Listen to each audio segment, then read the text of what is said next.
छोटे से ब्रेक के बाद आप सभी दर्शकों का स्वागत है। आप देख रहे हैं जी न्यूज़। तारबाड़ थाना क्षेत्र में देर रात एक हैरान करने वाला मामला सामने आया, जहां श्याम होटल के पास तड़के करीब 3 बजे एक कार में 2 युवक नशे की हालत में बेसुध पड़े मिले। दोनों युवक कार के अंदर ही सोते रहे, जिससे आसपास के लोगों में चिंता और असहज स्थिति बन गई। बताया जा रहा है कि करीब 1 घंटे तक दोनों युवक कार में ही सोते रहे। इस दौरान सड़क से गुजरने वाले लोगों को परेशानी का सामना करना पड़ा। मौके पर मौजूद कुछ लोगों ने इस पूरी घटना का वीडियो बना लिया, जब सोशल मीडिया पर तेजी से वायरल हो रहा है। घटना की जानकारी मिलती तारबाड़ थाना प्रभारी पुलिस मौके पर पहुंची, दोनों युवकों को हिरासत में ले लिया। जांच के दौरान पाया गया कि दोनों युवक नशे में थे, जिसके बाद पुलिस ने उनके खिलाफ मोटर व्हीकल एक्ट की धारा 185 के तहत कार्रवाई की। इस घटना ने एक बार फिर नशे में वाहन चलाने के गंभीर खतरे को उजागर कर दिया। पुलिस मामले के आगे की जांच कर रही है और लोगों से अपील कर रही है कि नशे की हालत में वाहन चलाकर अपनी और दूसरों की जान खतरे में न डालें। तारबाड़ थाना क्षेत्र में एक बार फिर कानून व्यवस्था पर सवाल खड़े हो गए। एमिगोस क्लब के बाहर 28 मार्च की रात जन्मदिन पार्टी के दौरान शुरू हुआ मामूली विवाद देखते ही देखते हिंसक झड़प में बदल गया। डांस फ्लोर पर शुरू हुआ विवाद बाहर निकलते मारपीट में तब्दील हो गया, जिसके इलाके में अफरा तफरी मच गई। मिली जानकारी के अनुसार आरोपी के शिवा राव और उसके साथियों ने एक युवक के साथ गाली गलौज करते हुए जमकर मारपीट की। इस हमले में युवक को आंखों और सिर में गंभीर चोटें आई। घटना के बाद घायल युवक ने किसी तरह अपनी जान बचाई और बाद में पुलिस में शिकायत दर्ज कराई। पीड़ित की शिकायत पर तारबाड़ थाना पुलिस ने भारतीय न्याय संहिता की विभिन्न धाराओं के तहत FIR दर्ज कर ली। हालांकि घटना देर रात की होने के कारण शिकायत अगले दिन दर्ज की गई। फिलहाल पुलिस आरोपियों की तलाश में जुटी होने की बात कह रही है। जांच जारी है। वह इस मामले ने तारबाड़ पुलिस की कार्यशैली पर गंभीर सवाल खड़े कर दिए। स्थानीय लोगों का आरोप है कि लगातार मिल रही शिकायतों के बावजूद पुलिस न तो सख्त कदम उठा रही और न ही प्रभावी कार्रवाई कर रही है, जिससे असामाजिक तत्वों के हौसले बुलंद होते जा रहे हैं। बिलासपुर में देर रात एक युवक पर चाकू से हमला किए जाने का मामला सामने आया है। बताया जा रहा है कि शादी कार्यक्रम से लौट रहे युवक पर रास्ते में मामूली विवाद के बाद कुछ युवकों ने हमला कर दिया, जिससे युवक गंभीर रूप से घायल हो गया। घटना कोटा रतनपुर मार्ग की बताई जा रही है, जहां देर रात शादी समारोह से लौट रहा युवक रास्ते में कुछ युवकों से उलझ गया। शुरुआती जानकारी के मुताबिक गाड़ी धीमी चलाने को लेकर दोनों पक्षों के बीच कहासुनी शुरू हुई। देखते ही देखते विवाद इतना बढ़ गया कि आरोपियों ने अपना आपा खो दिया और युवक पर चाकू से हमला कर दिया। हमले में युवक को पीठ और गले में गंभीर चोटें आई हैं, जिससे उसकी हालत नाजुक बनी हुई है। घटना के बाद मौके पर अफरा तफरी मच गई। आसपास मौजूद लोगों ने तुरंत घायल युवक को अस्पताल पहुंचाया, जहां उसका इलाज जारी है और डॉक्टरों की निगरानी में रखा गया है। इधर घटना की सूचना मिलते ही रतनपुर थाना पुलिस मौके पर पहुंची और जांच शुरू कर दी। पुलिस ने घटनास्थल का जायजा लेकर आसपास के लोगों से पूछताछ भी की। हम लोग घासीपुर के शादी में गए थे, वहाँ से लौट रहे थे। लखनी देवी और जुन्ना शाह के बीच में ये घटना हुआ। क्या हुआ है? चार लोग लड़के लोग बाइक में थे।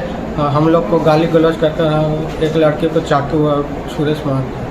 तो कहाँ कहाँ पे लगा? एक गले पे और यहाँ पे। अच्छा, 2 जगह चाकू से वार लगा है? हाँ। फिलहाल पुलिस आरोपियों की तलाश में जुटी हुई है और जल्द ही उन्हें गिरफ्तार करने का दावा कर रही है। वहीं इस घटना ने एक बार फिर सड़क पर छोटी छोटी बातों को लेकर बढ़ते विवाद और हिंसा की प्रवृत्ति पर सवाल खड़े कर दिए हैं। जी न्यूज़ के लिए कैमरामैन गोपाल मौर्य के साथ मोहम्मद नासिर की रिपोर्ट।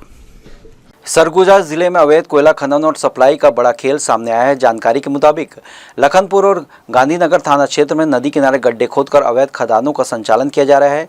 कोयला माफिया मजदूरों से खुदाई कराकर बड़े पैमाने पर कोयला निकाल रहे हैं। इसे बाइकर्स के जरिए चिमनी भट्टों तक पहुंचाया जा रहा है। बताया जा रहा है कि रोजाना सैकड़ों बाइक और बड़े वाहनों से कोयले की तस्करी की जा रही है, जिससे शासन को करोड़ों रुपए के राजस्व का नुकसान हो रहा है। स्थानीय ग्रामीणों को आरोप है कि इस पूरे नेटवर्क को सफेदपोश लोगों का संरक्षण प्राप्त है, जिससे माफियाओं के हौसले बुलंद हैं। हालांकि प्रशासन द्वारा कार्रवाई के निर्देश दिए गए हैं, लेकिन इसके बावजूद खनिज विभाग की भूमिका पर सवाल उठ रहे हैं। अब तक कोई ठोस कार्रवाई नहीं होने से अवैध कारोबार पर रोक नहीं लग पा रही है। ग्रामीणों ने मामले की निष्पक्ष जांच और दोषियों पर सख्त कार्रवाई की मांग की है। बिलासपुर के तोरवा थाना क्षेत्र में चोरी का एक मामला सामने आया है, जिससे पुलिस की कार्यप्रणाली पर गंभीर सवाल खड़े कर दिए।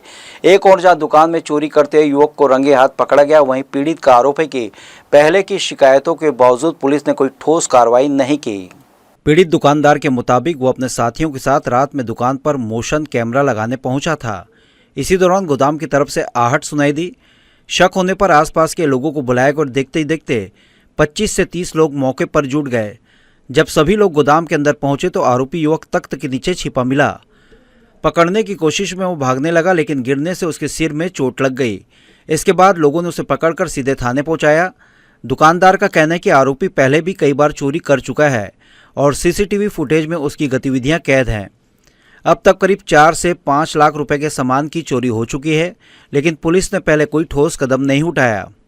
हम लोग कल रात को वहाँ मतलब मोशन कैमरा लगाने के लिए बैठे हुए थे, तो आहट हुई बगल से। तो मैंने लड़के को, मैं चार्जर लेने जा रहा था, चार्जर लेने घर जा रहा था, तो मैंने निकल के दुकान से लड़के को फ़ोन किया कि उधर पीछे कुछ आहट हो रही है, तुम शांत रहना और मैं लेके आ रहा हूँ कुछ लोगों को। फिर मैंने अपने परिवार के और दोस्त यार वगैरह जो है आजू बाजू में सबको बताया, तो काफ़ी लोग इकट्ठे हो गए, करीब 25-30 लोग, और सब आए हमारे दुकान पे। आए तो हम लोग धीरे से घुसे तो देखे वो अंदर घुस चुका था हमारे गोदाम में छेद करके, और पहले भी वो वहाँ से घुस रहा था, रेगुलर चोरी कर रहा था। तो फिर वो घुसा जैसे ही, तो हम लोगों ने उसको पकड़ने के लिए गए तो वो छुप गया तख्त के नीचे। तख्त के नीचे छुपने के बाद हम उसको दूसरी जगह खोद रहे थे तो दिख नहीं रहा था। तो फिर तख्त को जब हटाए तो वो कुछ हथियार चाकू वगैरह कुछ रखा था, वो मतलब हड़बड़ी में उससे फेंका गया तख्त हटा तो। और उसके बाद वो भागने की कोशिश किया तो उसको पकड़े 2-3 लोग, फिर वो छूट के गिर गया। फिर उसके बाद फिर पकड़े उसको, फिर छटपटा के भाग रहा था, फिर गिरा 2-3 बार। वो गिरा, नशे में भी था शायद वो, तो 2-3 बार गिरा तो उसको सर वर में चोट लग गई थी। तो उसके बाद हम लोग उसको जब पकड़े ना तो उसके सर से खून निकल रहा था। फिर हम लोग उसको पकड़ के सीधा थाने लेके गए। थाने में फिर उसके खिलाफ FIR वगैरह। पकड़े गए युवक ने खुद को देवरी खुर्द का निवासी बताया। फिलहाल पुलिस उससे पूछताछ कर रही है और पूरे चोरी नेटवर्क की जांच की बात कही जा रही है। हालांकि इस घटना के बाद पुलिस की कार्यशैली पर सवाल खड़े हो रहे हैं। अब देखना होगा कि इस बार कार्रवाई कितनी सख्त होती है और क्या पीड़ित को न्याय मिल पाता है या नहीं। जी न्यूज़ के लिए कैमरामैन गोपाल मौर्य के साथ मोहम्मद नासिर की रिपोर्ट। सिलपरी क्षेत्र से एक चौंकाने वाली तस्वीर सामने आई, जहां निर्मल पोल्ट्री फार्म में खुलेआम नियमों को दरकिनार कर चिकन काटकर बेचा जा रहा है। ऐसे समय में जब बर्ड फ्लू का खतरा मंडरा रहा है और शहर भर में चिकन दुकानों पर प्रतिबंध है, वहां इस तरह की गतिविधि कई सवाल खड़े कर रही है।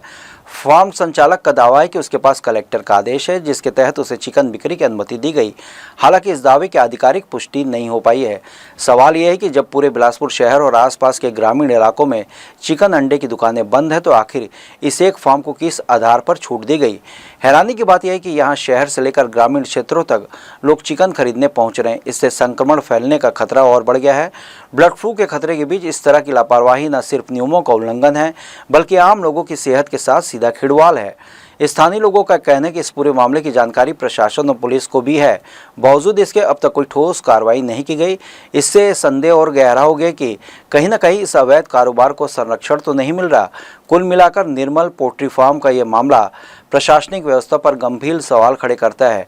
अगर समय रहते इस पर सख्त कार्रवाई नहीं की गई तो बर्ड फ्लू का खतरा और बढ़ सकता है, जिसकी कीमत पूरे शहर को चुकानी पड़ सकती है। मेरी दुकान जहाँ बर्ड फ्लू हुआ है शासकीय कोने में, वहाँ से 17 किलोमीटर डिस्टेंस में है।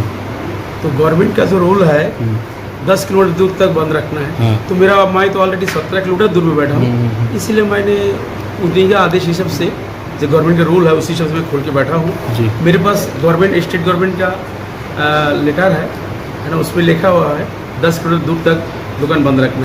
नहीं, चिकन खाने से संक्रमण थोड़ी ना होगा। तो कैसे होता संक्रमण? शहर का दुकान तो बंद करने का आदेश दिएगा, उन लोग खोल नहीं पा रहा है।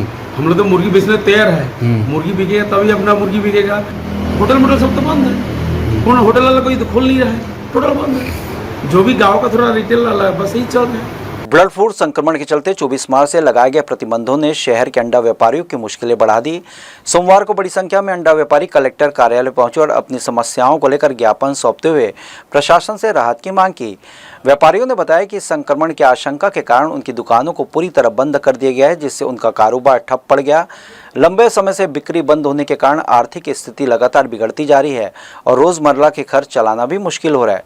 उन्होंने यह भी बताया कि नवरात्रि से पहले बड़ी मात्रा में अंडों का स्टॉक दुकानों में रखा गया था, जो अब खराब होने की कगार पर पहुंच गया। यदि जल्द ही कोई निर्णय नहीं लिया गया तो उन्हें भारी आर्थिक नुकसान झेलना पड़ेगा, जिसकी भरपाई कर पाना मुश्किल होगा। व्यापारियों ने प्रशासन से मांग की है कि उन्हें पुराने स्टॉक को बेचने की अनुमति दी जाए। साथ ही उन्होंने यह भी मुद्दा भी उठाया कि जब बाहर से चूजा शहर में आ रहे हैं तो स्थानीय व्यापारियों को भी तिल्दा, मुलमुला, रायपुर, सिमगा, राजनांदगांव, भिलाई और दुर्ग जैसे क्षेत्रों से माल मंगाने की अनुमति दी जानी चाहिए। अंडा व्यापारियों ने चेतावनी दी है, यदि उनकी मांगों पर जल्द विचार नहीं किया गया तो उनका व्यापार पूरी तरह से चौपट हो जाएगा। इस दौरान सभी व्यापारी एकजुट होकर प्रशासन से न्याय और राहत की उम्मीद जताए हैं। जी, आज कुछ हमारे साथियों ने देखा है कि बिलासपुर स्टेशन में चूजा आया है, तो ये हमारे साथ भेदभाव क्यों हो रहा है कि बाहर से चूजा आके बिलासपुर आ रहा है और यहाँ पर हम लोग को अंडा बेचने की अनुमति नहीं मिल रही है। हम लोग को भी अंडा जो खरीद के बेचना है वो बिलासपुर से बाहर से खरीद के बेचना है। तिल्दा, सिमगा, मुलमुला, रायपुर, वहाँ से माल आ रहा है। उसके लिए हम लोग का पूरा व्यवसाय बंद किया गया है।